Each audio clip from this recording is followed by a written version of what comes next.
시간 다 함께 자리에서 일어나셔서 찬양하기를 원하는데요. 주님 구별된 시간, 우리가 한 달의 첫 시간을 하나님 앞에 드리며 나아갑니다. 주님 합당한 은혜로 함께하여 주시고 오늘도 이 시간들을 통하여서 살아계신 하나님의 음성을 듣고 또 오직 주님의 은혜와 성령으로 채움받을 수 있는 깨어있는 시간 되게 하여 주시옵소서.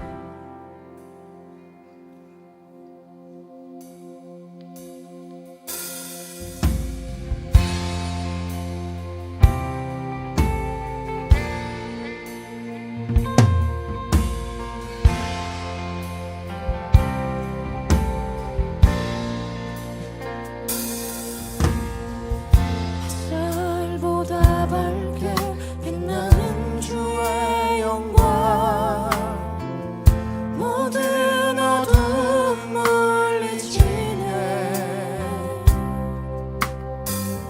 누구도 주 앞에 다가설 수 없네. 주의 거룩한 보좌 앞에 오직 주의 보혈, 주의 긍휼을 의지하여 나가리. 왕 되신 주 앞에 나 경배합니다. 주님만 찬양받기 합당하시니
구원의 하나님, 구원의 하나님.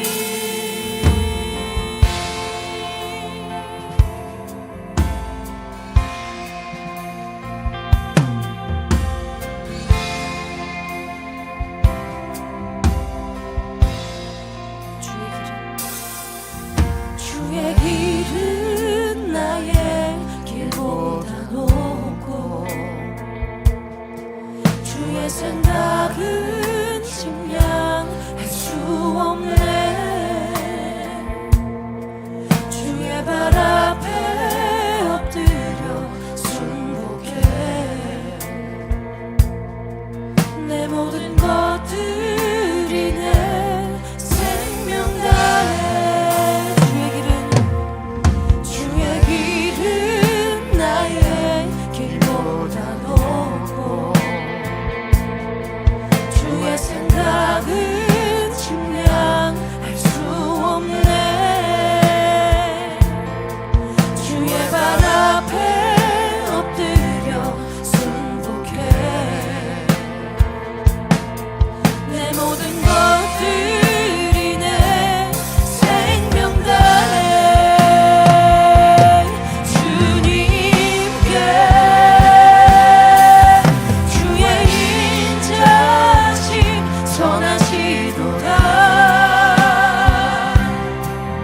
구원의 하나님, 구원의 하나님. 주의 인자심 선하시도다. 구원의 하나님, 구원의 주의 인자심 선하시도다. 구원의 하나님, 구원의 하나님. 주의 인자심 선하시도다. 구원의 하나님, 구원의 주의 인자심 선하시도다. 구원의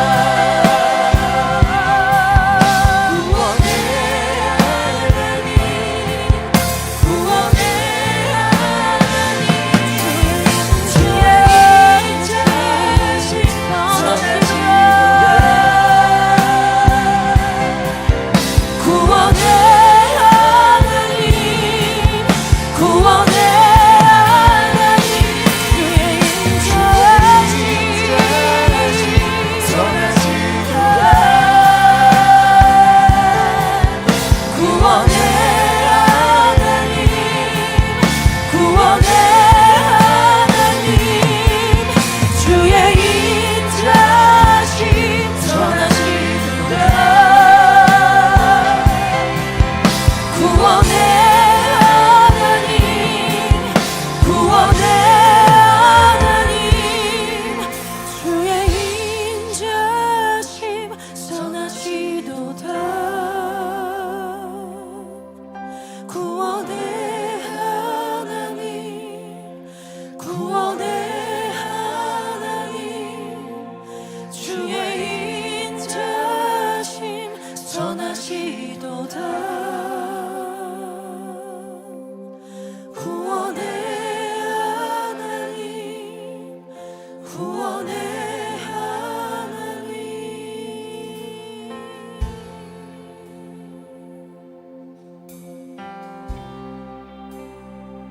선하신 주님을 우리가 신뢰합니다.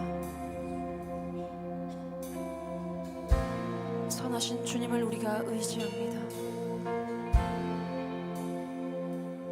주님, 이 예배를 통하여 주님 우리의 심령을 새롭게 하여 주시옵소서.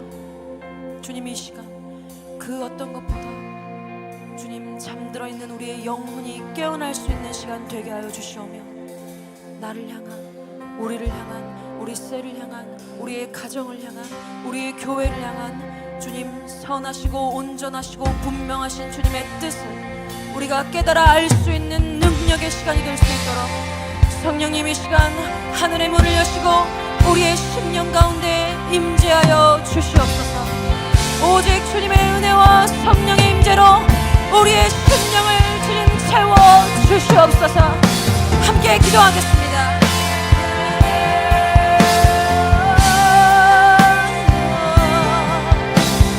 주님 이 시간 우리의 심령 가운데 빛을 비춰 주시옵소서.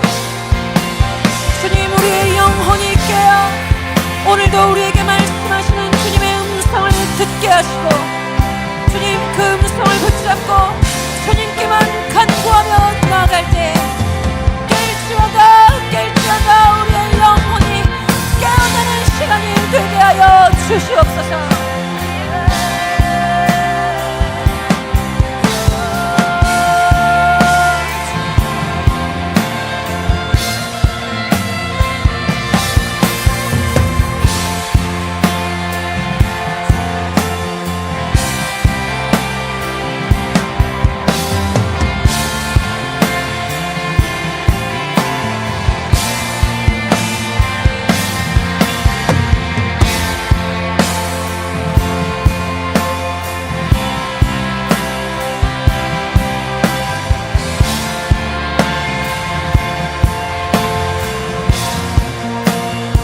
우리가 이 시간에 한 번 더 기도하기 원합니다. 기도는 하나님이 열어주시는 것입니다. 한 번 더 기도할 때 여러분의 마음에 기대하는 마음, 또 사모하는 마음, 더 나아가 마음에 새로운 한 달 하나님이 새 일을 이루실 수 있도록 내 안에 기도의 불이 회복되기를 소망하는 마음으로 다시 한번 기도하기 원합니다. 함께 기도하겠습니다. 하나님, 우리의 예배가 하나님 받으시는 예배가 되게 하여 주시옵소서. 하나님, 은혜의 주관자 되시는 하나님, 정말 이 예배가 하나님이 은혜 주시는 예배가 되기를 원합니다. 하나님, 사모하는 심령으로 기도하는 자들이 되게 하여 주시옵소서. 하나님 앞에 믿음으로 간구하는 자들이 되게 하여 주시옵소서. 우리의 형식적이고 습관적이며 믿음 없는 모든 기도를 허물어 주시고 하나님 이 시간 다시 한번 응답하실 하나님 앞에 간절한 심령으로 기도하는 마음을 허락하여 주시옵소서. 어린아이에서부터 장년에 이르기까지 하나님, 우리가 주님 앞에 나아갑니다. 성령님, 우리의 기도를 받아주시고 우리의 예배 가운데 하나님의 은혜가 드리워지게 하여 주시옵소서.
상하고 통회하는 마음을 멸시치 아니하시며 꺼져가는 등불을 끄지 아니하시며 무엇보다도 통회하고 자복하는 마음을 가지고 예배하는 자를 찾으시는 하나님, 6월의 첫날 첫 시간 우리가 하나님 앞에 예배하러 나왔습니다. 하나님, 지난 한 달을 돌아보며 새롭게 시작하는 오늘 이 하루, 무엇보다 통회 자복하는 마음으로, 또한 주님의 은혜를 사모하는 마음으로 드리는 예배의 시간이 되게 하여 주시옵소서.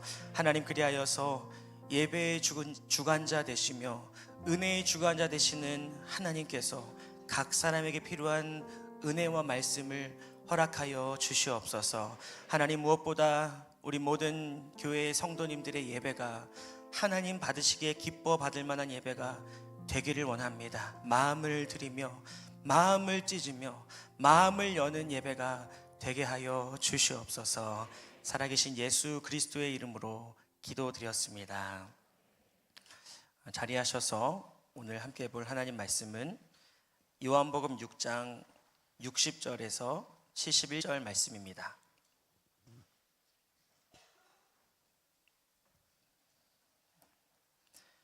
요한복음 6장 60절에서 71절 말씀입니다.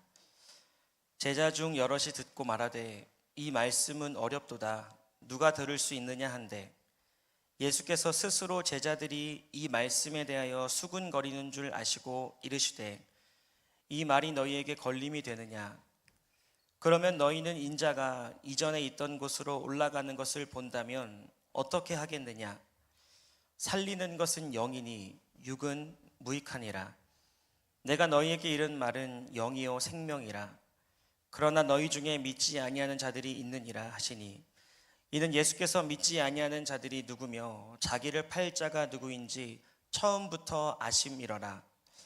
또 이르시되 그러므로 전에 너희에게 말하기를 내 아버지께서 오게 하여 주지 아니하시면 누구든지 내게 올 수 없다 하였노라 하시니라. 그때부터 그의 제자 중에서 많은 사람이 떠나가고 다시 그와 함께 다니지 아니하더라. 예수께서 12 제자에게 이르시되 너희도 가려느냐 시몬 베드로가 대답하되 주여 영생의 말씀이 주께 있사오니 우리가 누구에게로 가오리이까 우리가 주는 하나님의 거룩하신 자이신 줄 믿고 알았사옵나이다. 예수께서 대답하시되 내가 너희 12를 택하지 아니하였느냐 그러나 너희 중에 한 사람은 마귀니라 하시니라. 이 말씀은 가롯 시몬의 아들 유다를 가리키심이라. 그는 12 중에 하나로 예수를 팔 자러라. 아멘.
기도하겠습니다. 하나님, 우리 중등부 아이들 하나님 앞에 찬양 올려드렸습니다. 하나님, 어두운 세상에 빛과 같은 역할을 감당할 수 있는 자들이 되게 하여 주시옵소서. 하나님, 에스더처럼 어린 시절부터 모르드게에게 양육받을 수 있는 겸손한 마음을 허락하여 주시옵소서. 하나님, 그리하여서 말씀 안에서, 신앙 안에서 잘 양육되어져서 하나님 부르신 장소 가운데 하나님의 빛을 나타내며 또 복음의 전파자로서의 삶을 살아갈 수 있는 마지막 시대의 귀한 일꾼들이 꼭 되게 하여 주시옵소서. 다시 한번 또 우리 중등부 안에 또 아이들을 가르치는 또 선생님들, 또 담당 교육자 기름 부어주시고 지혜를 허락하여 주셔서 혼탁한 시대 가운데 말씀으로 아이들을 세워갈 수 있는 생명력 있는 중등부가 되게 하여 주시옵소서. 말씀을 전하고 말씀을 듣습니다. 하나님, 오늘 말씀을 통하여 깨닫게 하시고 또 특별히 기도할 때에 말씀대로 살아감으로 말미암아 말씀의 열매가 맺히는 6월 한 달이 되게 하여 주시옵소서. 살아계신 예수 그리스도의 이름으로 기도드렸습니다. 예수님의 인기가 가장 절정에 치달았던 순간은 오병이어의 사건 이후였습니다. 보리떡 5개와 또 물고기 2마리를 가지고 남자만 5,000명, 그 당시 어린아이와 여자는 숫자를 세지 않았는데요, 그것까지 고려한다면 2만 명이 넘는 사람들을 배불리 먹고도 남을 만큼 놀라운 기적을 베풀어 주셨습니다. 그래서 사람들이 그렇게 배부르게 먹고 예수님을 붙잡아서 임금으로 세우려고 했었습니다. 그런데 요한복음 6장 15절을 보면 예수님은 그렇게 자기를 임금으로 세우려는 자들을 의도적으로 떠나서 도망치셨습니다. 그 이유는 예수님은 떡 만들어주는 왕이 되기를 원하지 않았기 때문입니다. 예수님은 그냥 이 땅에 오셔서 배만 부르게 하시고 또 잘 먹고 잘 살게 하는 왕이 되기를 원하지 않으셨습니다.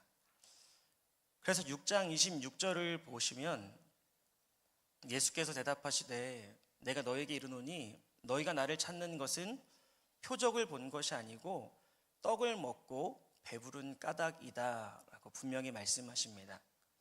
믿는 자들에게 있어서 주님이 원하시는 참된 믿음은 배부른 하나님을 기대하는 것, 떡을 주시는 하나님을 기대하는 것이 아니라 표적을 보고 예수님이 진짜 원하시는 것이 무엇인지를 발견하는 신앙인들이 되기를 원하셨습니다. 그래서 6장에서는 예수님께서 장황하게 영적인 것에 대해서 말씀하십니다. 신앙의 본질과 또 신앙의 핵심이 무엇인지를 말씀하십니다.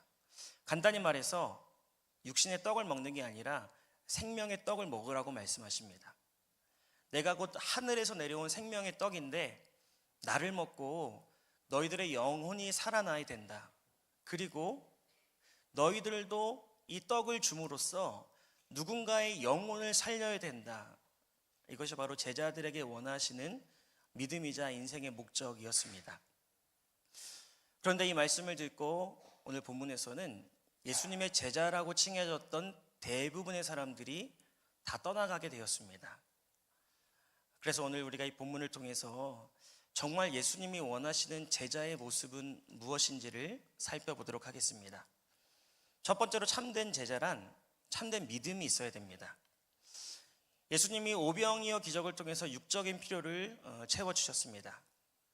육적인 필요를 채워주신 이유는 영적인 것을 가르쳐주기 위함입니다. 왜냐하면 처음부터 영적인 얘기를 시작하다 보면 그것을 귀 기울여서 들을 사람이 세상에 많지 않기 때문입니다. 그래도 뭔가 신비한 체험이 있고 또 은혜 받은 경험이 있고 간증이 있을 때에 우리는 예수님의 말씀을 더 귀 기울여 들을 수 있는 마음의 상태가 되기 때문입니다. 그래서 예수님께서 영적인 얘기를 막 풀어내시는데 오늘 20절을 보면 제자들 중에 이 말을 듣는 것을 힘들어했던 사람들이 있었습니다. 심지어는 자기들끼리 수군거렸다라고 합니다. 여기서 이 수군거렸다라는 단어는 이스라엘 백성들이 광야에서 하나님 앞에 원망하고 불평하다라는 단어와 똑같은 단어가 쓰여졌습니다. 제자들 입장에서는 예수님 진부한 얘기 한다라고 수군거린 겁니다. 맨날 뭐 기도하라는 얘기 하시고 예배가 중요하다는 얘기 하시고 거룩해야 된다고 얘기하시고 우리가 그걸 몰라서 여기까지 왔나, 지금 그 얘기 들으려고 바닷가 건너서 여기까지 왔나, 이런 불평들이 제자들 안에 쏟아지기 시작했다는 겁니다. 그래서 예수님은 그들의 이 수군거림을 들으시고 그들이 그렇게밖에 반응할 수 없었던 이유를 정확하게 찝어주십니다. 오늘 본문을 보시면 예수님께서 63절에 살리는 것은 영이다 이렇게 말씀하십니다. 사람을 살게 하는 거, 사람을 살리는 거, 육신의 떡이 아니라 영이라고 말씀하십니다. 그런데 64절을 보면 근데 너희들이 그것을 믿지 않고 있다라고 말씀하고 계십니다. 믿지 않으니까 이러한 영적인 것에 관심이 없어지게 되었습니다. 그런데 오늘 이렇게 수군거리는 사람들은 믿음 없는 초신자들이 아니었습니다. 바로 예수님의 제자들이었다고 밝히고 있습니다. 나름대로 예수님을 따라왔던 사람들입니다. 오병이어 사건 때 2만 명에게 떡과 물고기를 나누어주는 헌신과 봉사도 했던 사람들입니다. 그런데 그러한 제자들이 정작 영적인 것에 관하여서는, 진리에 관하여서는 호의적이지 않고 있습니다. 그런데 우리도 마찬가지라는 거죠. 우리가 예수님의 제자라고 스스로 생각하지만 정작 기도에 대해서 얘기하고 예배에 대해서 얘기하면 여러분 벌써 진부한 얘기로 듣고 계시지 않으십니까? 뭔가 새로운 것이 아니고 다 아는 얘기, 그리고 나름대로 하고 있는 얘기로 치부해 버린다는 거죠. 예수님 믿지 않기 때문이라고 말씀하신 그 이유는 무엇일까요? 정말 기도할 때에 하나님의 응답이 일어나는 것을 믿지 않고 있기 때문이라고 하십니다. 여러분, 기도하지 않는 이유가 정말 시간이 없어서 기도하지 못하고 계십니까? 정말 마음에 기도하지 못하는 이유는 믿음이 없기 때문입니다. 기도하면 응답하신다라는 믿음이 없기 때문에 시간을 떼어서 기도하지 못하고 있는 거죠. 정말 잠이 부족하기 때문에 예배 시간에 집중이 안 되고 자꾸만 졸음이 오는 걸까요? 예배에 대한 믿음이 없는 겁니다. 하나님이 예배를 통해 나에게 말씀하신다라는 믿음이 없다는 거죠. 제가 리본할 때 뒤에서 보니까 아이스 브레이크 시간에 행운권 추첨하는 시간이 있습니다. 그런데 그때 단 한 사람도 졸지 않습니다. 혹여라도 내 번호 불렀을 때 지나칠까봐 두 귀를 쫑긋 세우고 앞에 있는 사람에게 집중한다는 거죠. 만약 이 예배를 통해서 정말 나를 살리는 말씀, 정말 내가 지금 순종해야 될 말씀이 언젠가 주어진다라는 믿음이 있으면 그럼 어떻게 예배에 대한 긴장감을 늦출 수가 있겠습니까? 여러분, 믿음으로 기도하고 믿음으로 예배드린 여러분들이 되시기를 바랍니다. 그래서 여러분, 기도하면 하나님이 응답하실 줄 믿습니다. 부르짖으면 새 일을 행하시는 거죠. 그런데 오늘 이 수많은 제자들은 이런 것에 도무지 관심이 없습니다. 왜냐하면 이런 영적인 것 자체에도 믿음이 없지만 또 한 가지 이유는 그들은 보이는 것을 믿는 믿음을 가지고 살아가기 때문입니다. 오늘 62절을 보시면 예수님이 조금 아리송한 얘기를 하십니다. 그러면 너희는 인자가 이전에 있던 곳으로 올라가는 것을 본다면 어떻게 하겠느냐? 예수님께서 제자들의 한 가지를 전곡을 탁 찌르고 계십니다. 오병이어의 기적을 눈앞에 보았을 때는 그렇게 기뻐하고 그렇게 기대하며 그렇게 나를 왕으로 세우려고 했는데 지금 보이지 않는 것, 영적인 것, 미래적인 것을 말씀하실 때에는 제자들이 시큰둥합니다.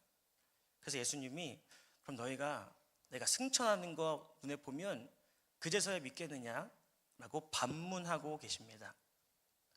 여러분, 참된 제자의 믿음은 보이지 않는 것을 믿기 시작하는 게 참된 믿음입니다. 보이는 것만 믿는 건 세상 사람도 할 수 있는 거죠. 그런데 예수님께서는 보이지 않는 것을 믿고 붙잡으라고 말씀하십니다. 왜냐하면 믿음은 바라는 것들의 실상이고 보이지 않는 것들의 증거이기 때문입니다. 하나님이 먼저 아브라함에게 하늘의 별들을 보여주셨습니다. 그 다음에 아직 한 명도 없는 이 자손, 아들이 한 명도 없는 그때에 내가 너에게 하늘의 별과 같은 자손을 주겠다라고 말씀하십니다. 그런데 아브라함이 그것을 믿었기 때문에 하나님이 의로 여겼다고 말씀하십니다. 이스라엘 백성들이 가나안 땅 점령할 때 먼저 눈에 보이는 요단강이 갈라졌습니다. 요단강을 딱 건너서니까 앞에 버티고 있었던 것은 여리고 성이었습니다. 하나님이 약속하셨습니다. 7일 동안 내가 시키는 대로 하면 저 성 무너질 것이다. 이스라엘 백성들은 여리고 성이 무너지는 것을 믿음으로 취했다는 거죠. 그리고 순종했을 때 어떻게 됐습니까? 성이 무너졌습니다. 우리 삶에도 동일하다는 거죠. 내가 뭔가 기도의 응답을 바라고 있고 변화가 필요한 상황, 회복이 필요한 상황들이 있습니다. 그런데 당장 눈에 보여지는 것만 믿고 있다는 거죠. 이거는 도무지 회복될 수가 없고 이건 도무지 해결될 수 있는 문제가 아니라는 불신앙을 갖고 있습니다. 이게 어떻게 기도로 해결되어지고 이게 어떻게 믿음 안에서 풀어지겠어라는 잘못된 불신앙을 갖고 있기 때문에 우리는 믿지 못하고 있습니다. 그래서 참된 제자의 첫 번째 조건은 바로 믿음을 갖는 것입니다. 여러분, 믿음을 회복하는 오늘 이 아침이 되시기를 바랍니다. 우리가 정말 삶의 영역에 대한 참된 믿음이 회복되어져야 됩니다. 보이지 않지만 하나님이 회복을 주시고 더 나아가 부흥을 주시고 약속의 응답을 하실 것이라는 믿음이 있다면 그 사람은 하나님 앞에 무릎 꿇고 기도하기 시작할 겁니다. 그 사람은 하나님 앞에 한 번의 예배를 드릴지라도 마음을 열고 사모함으로 예배를 드릴 것입니다. 오늘 두 번째로 참된 제자에게 필요한 것은 바로 참된 변화가 있어야 됩니다. 예수님은 처음부터 완벽한 사람들을 부르지 않으셨습니다. 오늘 64절을 보시면 너희 중에 믿지 아니하는 자들이 있다 하시니 예수께서 믿지 아니하는 자들이 누구이고 자기를 팔 자가 누구인지 처음부터 아심이러라. 여러분, 처음부터 제자들이 어떤 사람인지를 알고 계셨습니다. 믿음도 없고 이 사람 가만히 내버려 두었다가는 배신할 가능성이 농후한 사람이라는 것도 다 알고 계셨습니다. 그런데 제자로 불러주셨다는 거죠. 요즘에 뭐 회사가 되었든 자영업자분들이 되었든 사람 잘 뽑는 게 중요하다는 말들이 들립니다. 사람 한번 잘못 뽑아놓으면 엄청난 낭패를 당할 때가 있기 때문입니다. 그런 사람인 줄 모르고 뽑았다라고 말하는 분들도 많이 있습니다. 그런데 여러분, 그런 사람인 줄 알고 뽑아주신 분이 계십니다. 65절을 보시면 너희에게 말하기를 내 아버지께서 오게 하여 주지 아니하시면 누구든지 내게 올 수 없다 하였노라. 우리를 조건 없이 불러주신 분이 바로 하나님이라는 거죠. 여러분, 정말 그냥 하는 소리가 아니라 자격이 있어서 이 자리에 설 수 있었다면 저는 정말 이 자리에 한 걸음도 올라오지 못했을 겁니다. 여러분들이 구원받을 만한 자격이 있었다면, 사역할 만한 자격이 있었다면, 어떤 조건을 따졌다면 여러분들 어떻게 우리가 그 자리에 있을 수 있겠습니까? 있는 모습 그대로 사랑해 주시고 있는 모습 그대로 불러주시는 분이 바로 하나님이십니다. 그런데 있는 모습 그대로 머물기는 원하지 않으십니다. 주님이 우리의 토기장이가 되어주셔서 우리의 그릇을 때로는 깨트리시고 넓히시고 반죽하시면서 우리를 변화시키기 원하십니다. 참된 변화가 필요한 이유는 바로 변하지 않으면 그것 때문에 무너지기 때문입니다. 지금 떡을 보고 찾아온 제자들이 그들 내면이 변하지 않았습니다. 근데 예수님 말을 잘 들어보니까 이제 떡을 안 줄 것 같은 뉘앙스가 느껴집니다. 그리고 실제로 떡을 안 주십니다. 그러니까 입술이 튀어나오기 시작하는 겁니다. 배부름을 한번 경험하고 나서 예수님을 졸졸 따라다녔던 제자들도 있습니다. 그들은 또 다른 배부름을 기대했다는 거죠. 그런데 예수님은 그런 배부름을 허락하지 않으셨습니다. 요한복음 6장에서부터는 제자들과 함께 고난받기 시작하십니다. 그러니까 함께 할 수가 없는 거죠. 육적인 사람이 육적인 가치관이 변하지 않으면 여러분 결국 그것 때문에 예수님 떠나게 되는 겁니다. 예수님의 제자라고 하면서 우선순위가 변하지 않으면 여러분 결국 그 우선순위에 탁 가로막혀서 제자의 삶을, 믿음의 삶을 포기할 수밖에 없습니다. 그래서 오늘 66절을 보시면 그때부터 제자 중에 많은 사람이 떠나가고 다시는 그와 함께 다니지 아니하더라. 변하지 않은 그 가치관 때문에, 변하지 않은 그 기대감 때문에 예수님 떠났습니다. 더 중요한 건 다시는 예수님과 함께 다니지 않았다라고 말합니다. 이거는 의지가 들어간 결단입니다. 왜냐하면 방금 말씀드렸던 것처럼 7장부터는 예수님의 핍박이 시작됩니다. 죄인들에게 찾아가서 죄를 용서해 주시고 또 귀신 들린 자를 치유해 주시고 바리새인과 사두개인들에게 가서 신랄하게 비판하십니다. 그러니까 핍박과 고난이 시작됩니다. 그런 모습을 보면서 떠나간 제자들이 이제는 내가 함께 할 수 없는 분이 되었다라고 여겨버렸다는 거죠. 내가 그래도 떡 먹는 자리까지는, 축복받는 자리까지는 같이 가겠지만 저런 자리 나 이제 못 가겠다 스스로 결정해버린 겁니다. 예수님을 못 찾은 게 아니라 어디 계신지 뻔히 알고 있었는데 의도적으로 함께하지 않았다는 거죠. 이런 사람들 교회에 참 많이 있습니다. 청년 때까지는 열정적으로 하나님 앞에 헌신했었습니다. 또는 작년까지는, 언제까지는 예수님과 함께하면서 나름의 간증도 있고 나름의 경험도 있습니다. 근데 오늘 66절 말씀처럼 여기를 기점으로 예수님과는 완전히 상관없는 사람들이 되어버린 것처럼 여기도 그런 사람들이 있을 수 있다는 거죠. 청년 때 그랬지, 예전에 그랬지, 이런 말 다 필요 없습니다. 지금 나는 과연 예수님과 함께하고 있는 제자인지가 중요하다는 거죠.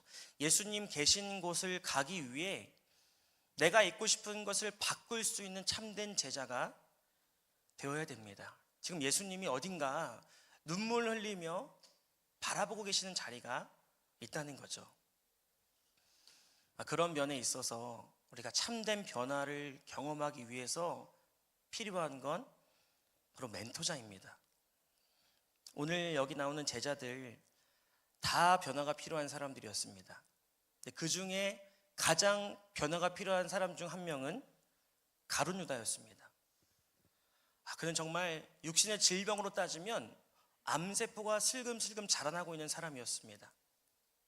근데 아이러니하게도 가룟 유다는 12제자의 그룹에 속한 사람이었습니다. 나머지 제자들은 자원에서 따라온 사람들이었는데 12제자는 예수님이 직접 선택하신 사람들입니다. 그러니까 어떻게 보면 제자들 중에 리더 그룹이었습니다. 그러니까 다른 제자들은 12제자에 대해서, 가룟 유다에 대해서 영적으로 멘토하지 않았다는 거죠. 왜냐하면 리더의 그룹이었기 때문입니다. 우리 교회로 치면 네트워크 리더와 같은, 직분자와 같은 사람들이었습니다. 그런데 그렇게 가룟 유다의 내면을 정말 치열하고도 포기하지 않고 3년 내내 후벼 팠던 분이 계십니다. 예수님이십니다.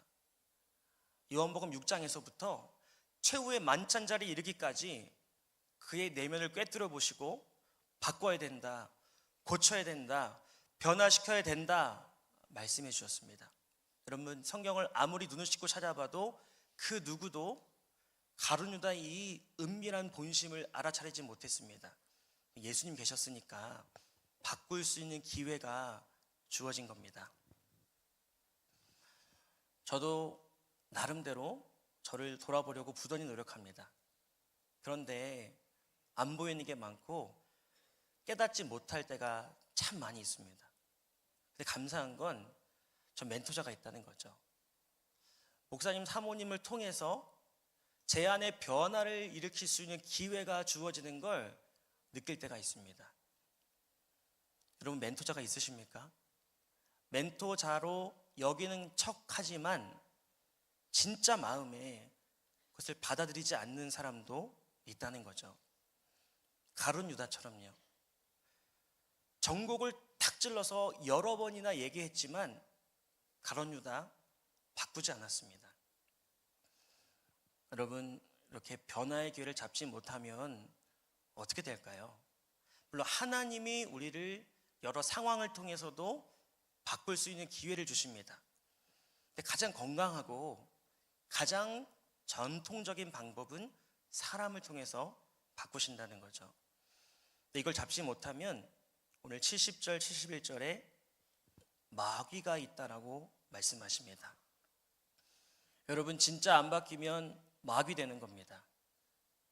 진짜 안 바뀌면 우리는 마귀와 같은 행동을 하고 살아가는 겁니다. 의도적으로 12제자 앞에서 너희 중에 마귀 있다 말씀하십니다. 왜냐하면 누구나 마귀가 될 수 있기 때문입니다. 그래서 제가 오늘 설교 제목을 제자인가 마귀인가로 하려다가 6월 첫날부터 너무 강하게 나가는 것 같아서 좀 자제했습니다. 여러분, 목사라고 마귀 짓을 못할까요? 저는 그렇지 않다는 걸 너무나도 잘 알고 있습니다. 가룟 유다가 머리에 뿔 달고 이상한 웃음소리 내면서 예수님 곁에 서 있던 것이 아니었습니다. 12제자의 한 사람으로서 겉으로 보기에는 가장 충성된 그룹, 가장 헌신된 그룹에 속해 있던 사람이었습니다. 심지어 그는 행정력이 있었던지 재정을 맡았던 사람입니다. 근데 왜 그를 마귀라고 칭하셨을까요? 저희 큰아버지가 결혼을 하자마자 캐나다로 이민을 가셨습니다. 그래서 거기서 자녀들을 낳고 자리를 잡으셨는데요. 제가 초등학교 때 그 큰아버지의 아들, 그러니까 저희 사촌형이라고 할 수 있죠. 사촌형이 방학을 맞이해서 저희 집에 한 달 동안 머물게 되었습니다. 그런데 이제 어떻게 보면 처음 보는 사촌형이었는데 생김새도 저랑 비슷하고 또 전형적인 한국인이었습니다. 한국말도 떠듬떠듬하고 또 된장찌개도 잘 먹었습니다. 그런데 이제 어느 날 축구 예선을 하는데 캐나다랑 한국 경기가 있었습니다. 누구를 응원했을까요? 전 당연히 한국을 응원한다고 생각을 했었습니다. 근데 캐나다가 딱 첫 골을 넣었는데 진심으로 기뻐하는 형의 모습을 보면서 충격받았습니다. 그는 뼛속까지 캐나다인이었다는 거죠. 겉으로 보기에는 머리도 거먹고 저랑 생김새도 비슷하고 먹는 것도 말하는 것도 한국말하고 한국 음식 먹습니다. 그런데 그는 캐나다인의 생각을 하고 캐나다인으로서의 정체성을 가지고 어떤 일을 기뻐해야 될지 어떤 일을 아쉬워야 될지 캐나다인의 기준으로 판단한다는 거죠. 우리가 겉모습은 목사일 수 있고 권사일 수 있고 장로일 수 있고 리더일 수 있습니다. 근데 여러분, 우리가 내면에 어떻게 판단하는지 무엇을 하려고 하는지 이것이 바로 나의 정체성이라는 거죠. 그래서 예수님은 가룟 유다를 향하여서 마귀라고 칭한 것입니다. 겉모습은 제자지만 그의 내면은 마귀와 다를 게 없었기 때문입니다. 마귀는 뭐 하는 존재입니까? 죽이고 빼앗고 상처 주는 존재입니다. 그래서 가룟 유다에게 그렇게 많은 기회를 주셨지만 결국 바뀌지 않았기 때문에 가룟 유다는 마귀처럼 살아갔습니다. 여러분, 예수님께 가장 큰 상처를 준 사람은 누구였을까요? 가룟 유다였겠죠. 끝까지 손 내밀었지만 자신을 은 30냥에 팔아버렸습니다. 은 30냥은 구약 성경에 보면 히브리 노예가 은 30냥입니다. 예수님을 그 정도 가치로 여겨버렸습니다. 그런데 가룟 유다도 양심은 있고 생각은 있어서 예수님 팔고 후회했습니다. 내가 대체 무슨 짓을 저지른 거지? 뒤늦게 후회했습니다. 마태복음 27장 3절 보면 예수를 판 유다가 그의 정죄됨을 보고 스스로 뉘우쳐 은 30냥을 도로 갖다 주었지만 4절에 보니까 내가 무죄한 피를 팔고 죄를 범하였도다. 후회해도 이미 일은 저질러졌습니다. 그의 인생에 돌이킬 수 없는 실수를 해버렸다는 거죠.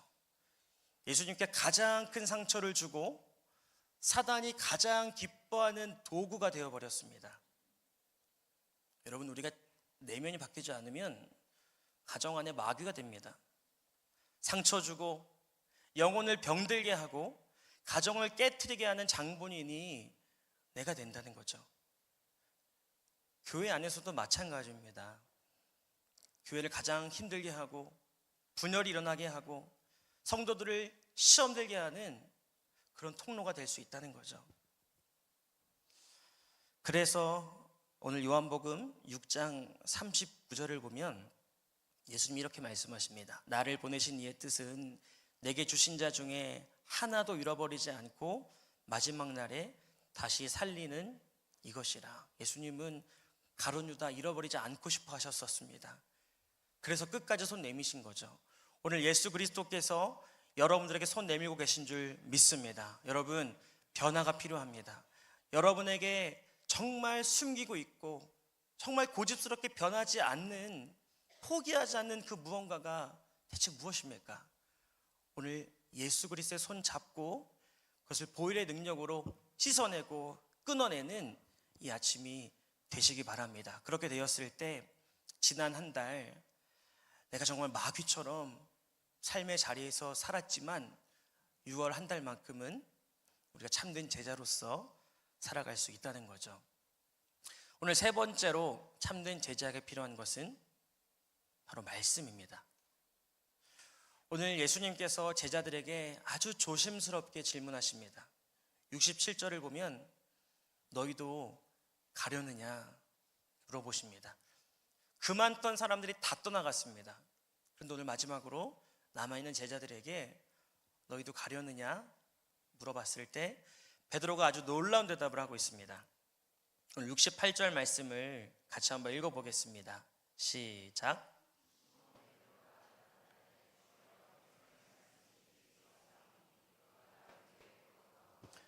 베드로는 예수님을 따라다니는 목적을 분명하게 밝힙니다. 예수님께 떡이 나오고 배부름이 나오고 뭔가 보장되기 때문에 따라다니는 것이 아니라 영생의 말씀이 있기 때문에 주님 따라가겠습니다 고백합니다. 여러분이 모두가 영생의 말씀을 따라가는 참된 제자가 되시기를 바랍니다. 여러분, 참된 제자는 바로 말씀 따라가는 거죠. 그래서 베드로는 예수님 계실 때에도 말씀 따라갔지만 예수님 승천하시고 나서도 말씀 따라, 약속 따라 살아가는 사람이 되었습니다. 그래서 오순절날 마가의 다락방에 모여 있으라는 그 말씀 붙잡고 그 약속 붙잡고 꿋꿋하게 기다렸습니다. 성령 받고 더 나아가 예수님이 베드로에게 음부의 권세가 이기지 못할 천국 열쇠를 준다고 말씀하셨습니다. 베드로 그 말씀 붙잡고 음부의 권세를 하나하나 깨부시기 시작했습니다. 여러분, 우리의 신앙생활도 마찬가지입니다. 우리가 막 열심을 내서 하는 것도 참 중요한 신앙의 토대입니다. 근데 여러분, 무엇을 근거로 한 열심입니까? 바로 말씀을 근거로 한 열심이 되어야 합니다. 마치 예수님의 제자들이 예수님의 입술이 열릴 때에 거기에 모든 신경을 다 집중하여서 어떤 말씀이 선포되는지, 내가 붙잡을 예수님의 명령은 무엇인지 들었던 것처럼 여러분, 이 시대 가운데에도 주님의 몸된 교회를 통하여서 말씀하고 계신 줄 믿습니다. 그래서 우리의 예배가 중요한 것이고 예배가 회복되어져야 됩니다. 여러분, 예수님 따라간다는 것은 내 방식대로 신앙생활하는 것이 아닙니다. 말씀을 따라가는 것이 예수님 따라가는 겁니다. 그래서 디모데후서 4장 2절부터 4절을 보면 사도 바울이 아주 유언적으로 디모데에게 강조했던 역할이 있습니다. 말씀을 전파하는데 때를 얻든지 못 얻든지, 이 때라는 건 말씀의 사람들이 어떻게 반응하든지 너는 끝까지 진리를 타협하지 말고 권면해라 말하고 있습니다. 3절을 보면 때가 이르리니 사람들이 교훈받지 아니하고 귀가 가려워서 자기 사욕 따를 스승을 많이 두고, 4절을 보면 허탄한 이야기 따를 것이다. 진리 말씀 듣지 않는다. 영적인 말씀, 하나님 나라에 대한 말씀 듣지 않는다. 이렇게 말씀했습니다. 오늘날도 마찬가지죠. 그런데 그럼에도 불구하고 디모데는 강단을 지키라고 말씀하고 있습니다. 여러분, 오늘날도 마찬가지죠. 하나님이 우리 각 부서의 강단을 통하여서 우리 다음 세대에게, 청년 세대에게, 예인교회에게 말씀하고 계신 줄 믿습니다. 그것을 붙잡고 살아가는 자들, 허탄한 이야기에 귀를 기울이지 않고 그 말씀 따라, 예수 그리스도 따라 살아가는 자들을 통하여 하나님이 하고 싶은 일들이 있기 때문입니다. 그래서 이 말씀을 들었던 베드로를 비롯한 11명의 사도들은 어떻게 되었을까요? 그럼 먼저 떡 먹은 5,000명, 정확히 말하면 떡 먹고 돌아간 2만 명은 말씀을 갖고 돌아가지 못했습니다. 분명 기적적인 경험이었고 간증이었고 은혜도 받았던 겁니다. 그런데 말씀을 가지고 돌아가지 않았기 때문에 그들은 아무런 변화도 가지고 오지 못했습니다. 오히려 세상에 다시금 동화되어서 변질되어 버렸습니다. 그런데 말씀을 붙잡은 이 11명의 제자들, 가룟 유다를 제외한 11명의 제자들은 달랐다는 거죠. 더 이상 이들은 떡을 위해 예수님 따른 것이 아니라 생명의 말씀, 영생의 말씀을 듣기 위해 예수를 따랐습니다. 때로는 말씀 들을 때 훈련의 시간도 있었고 깨어짐과 연단의 시간도 있었습니다. 그런데 포기하지 않았다는 거죠. 그렇게 되었을 때 이들은 먼저 자기 자신이 살아나게 되었습니다. 예수 그리스도 안에서 참된 제자로 세워지게 되었습니다. 그리고 더 나아가 가정을 회복시키고 부르신 자리를 회복시키며 세상을 바꾸는 사람들이 되었습니다. 저와 여러분들도 이러한 사람으로 세워주실 줄 믿습니다. 여러분, 그렇기 위해서는 우리가 말씀을 붙잡고 돌아가야 됩니다. 말씀 앞에 먼저 자신이 깨어지고 말씀으로 세상을 깨 부수는 사람들이 되어야 합니다. 우리 가정에 견고한 진이 있다면 말씀 딱 붙잡고 기도하면서 뚫어내는 거죠. 뚫릴 때까지 말씀 붙잡고 돌파하는 겁니다. 사역에 막힘이 있다면, 하나님 주신 약속 가운데 막힘이 있다면 말씀 붙잡고 뚫어내는 겁니다. 그런 사람만이 하나님의 열매를 가지고 올 수 있기 때문입니다. 그래서 오늘 마지막으로 예수님은 이러한 제자들에게 주신 약속이 있었습니다. 다른 모든 제자들 다 이제 걸러내시고 남아있는 제자들에게 요한복음 14장 12절을 말씀하셨는데요. 나를 믿는 자는 내가 하는 그 일을 그도 하겠고 또한 그보다 큰 일도 하리니 내가 아버지께로 감이라. 아멘. 여러분, 예수 그리스도께서 하신 일 우리도 할 수 있다라고 말씀하십니다. 우리가 참된 제자가 될 때에 바로 이 일들을 감당할 수 있는 주님의 제자가 되는 것이죠. 그래서 새롭게 시작된 6월 한 달 여러분 마음에 소원하시기 바랍니다. 다시 한번 믿음으로 기도와 말씀을 붙잡는 참된 제자들이 되시기 바랍니다. 눈에 보이지 않아도 여러분 그 붙잡으면 그것이 바로 실상으로 드러나고 그것이 바로 눈에 보이는 것으로 나타날 때가 오게 될 줄 믿습니다. 그런 사람이 집안에 한 명만 있다면 그러한 사람이 부서마다 한 명씩만이라도 있다면 하나님은 왜 역사하시지 않으시겠습니까? 그렇게 주님께 쓰임받는 믿음의 주역이 되시기를 예수님의 이름으로 축복합니다. 기도하겠습니다. 하나님, 오늘 이 아침 우리가 주님 앞에 모여 결단합니다. 참된 제자가 되게 하여 주시옵소서. 잃어버렸던 믿음을 붙잡게 해주시고 포기해버렸던 변화가 다시금 시작되게 해주시고 무엇보다도 말씀 안에서 내가 무엇을 순종하고 무엇으로부터 돌아서며 무엇을 돌파해야 될지 깨닫는 이 아침이 되게 하여 주시옵소서. 하나님, 그리하여서 새롭게 시작된 6월 참된 제자로서 주님이 하셨던 일보다 더 크고 위대한 일들을 이루어드리는 복되고 참된 인생들 살게 하여 주시옵소서. 살아계신 예수 그리스도의 이름으로 기도드렸습니다.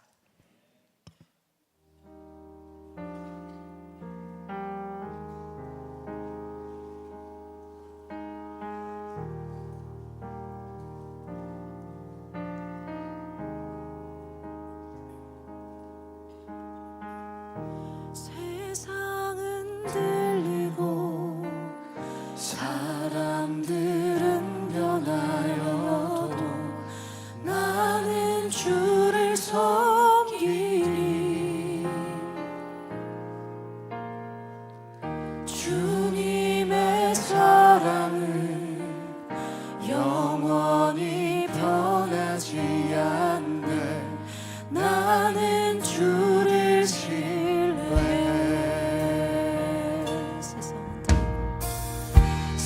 세상은 들리고 사람들은 변하여도 나는 주를 섬기리.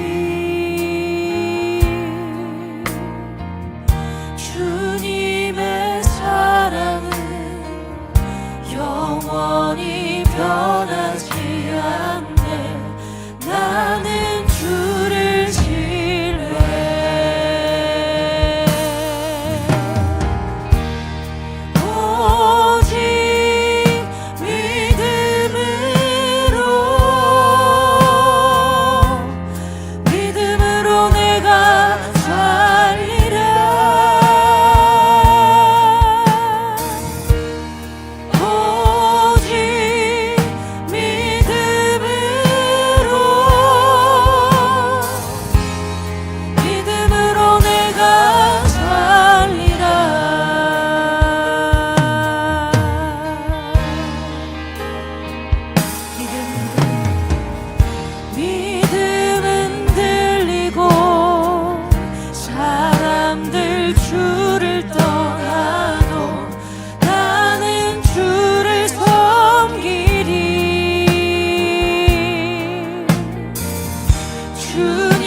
솔직하게 고백하기 원합니다. 예수님께서는 똑같은 씨앗을 뿌려도 어떤 밭은 아무런 열매도 맺지 못하는데 어떤 밭은 30배, 60배, 100배의 결실을 맺는다고 말씀하십니다. 여러분, 6월 한 달 여러분 안에 어떠한 기도의 열매와 어떠한 말씀의 열매가 맺히기를 사모하십니까? 그러한 사모감과 기대감이 없다면 그럼 믿음이 없기 때문입니다. 함께 기도할 때 하나님, 내 안에 믿음이 없음을 고백합니다. 기도할 때, 부르짖을 때 응답하시는 기도의 믿음이 회복되게 하여 주시옵소서. 말씀대로 순종할 때에 새 일을 행하시는 말씀의 믿음이 회복되게 하여 주시옵소서. 하나님, 그리하여서 6월 한 달 동안 나를 통해 이루기 원하시는 하나님의 나라와 뜻이 이루어질 수 있도록 오늘 이 아침 우리 가운데 믿음의 회복과 믿음의 부흥이 일어나게 하여 주시옵소서. 기도하겠습니다. 하나님, 오늘 우리 시간 우리가 주님 앞에 믿음을 구하며 나아갑니다. 우리 안에 믿음이 없음을 고백합니다. 시간을 내지 못합니다. 하나님, 우리에게 참된 믿음이 회복되게 하여 주시옵소서. 하나님, 우리 안에 다시 한번 믿음으로 간구하는 기도의 물길이 타오르게 하여 주시옵소서. 우리의 삶에 말씀을 통하여 이루시는 하나님을 향한 믿음이 회복되게 하여 주시옵소서.